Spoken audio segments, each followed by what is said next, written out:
If you've ever struggled with anxious attachment, then you know what it feels like to be attached to a person, a relationship, an ex, etc.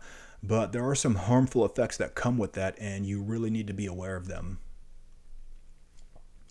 Now, it's common when you're involved with a dismissive avoidant that at some point the avoidant partner is going to start withdrawing their affection. They're going to start pulling away from you.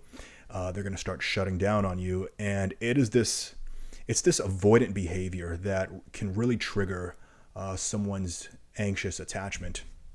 So even someone with a secure attachment style can become anxious if they are involved with an avoidant because attachment styles are fluid. And again, when you're involved with someone and they are showing up for you in that relationship, they are giving you affection, they are making you feel seen and heard and valued.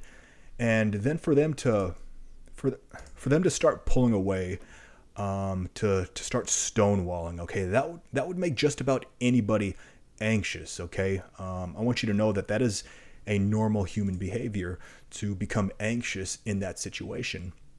But what separates a secure attachment style from an anxious attachment style is the level of awareness, emotional discipline, and their willingness to set boundaries. Okay. Now, a secure person may feel anxious in that situation where their avoidant partner is pulling away, but the secure person knows how to address this situation and they know when it's time to walk away. They remain secure despite feelings of anxiety, despite feelings of hurt and abandonment.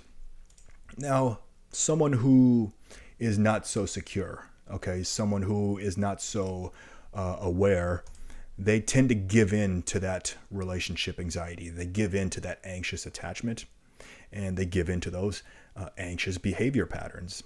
And this is where it becomes harmful, okay, because when you let that relationship anxiety consume you, okay, and that anxiety begins to govern your decision making, it clouds your judgment, okay, and you are then operating on fear and anxiety. And when that happens, you start making some sloppy decisions, okay, and sloppy text messages, sloppy phone calls, sloppy social media interactions. You're just off, okay. And if you've ever been in this situation where you had relationship anxiety, you struggled with an anxious attachment, you know what I'm talking about. You know the feeling when an avoidant is pulling away. You're just off, okay, and you've become so fixated on fighting for this avoidance attention that you start losing your sense of self. Okay, you start losing your self identity, and you have fallen into a codependent relationship dynamic, and that is not where you want to be. Okay, when you have fallen so deep into your relationship anxiety that you cannot be happy unless you have this person's validation, and that is what codependency is.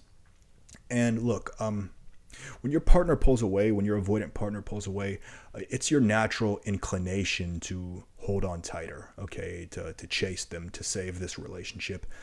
But it's your anxious attachment that is driving that inclination, okay?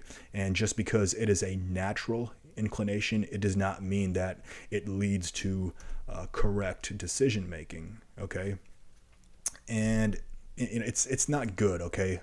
Because the truth is, anxious attachment is harmful.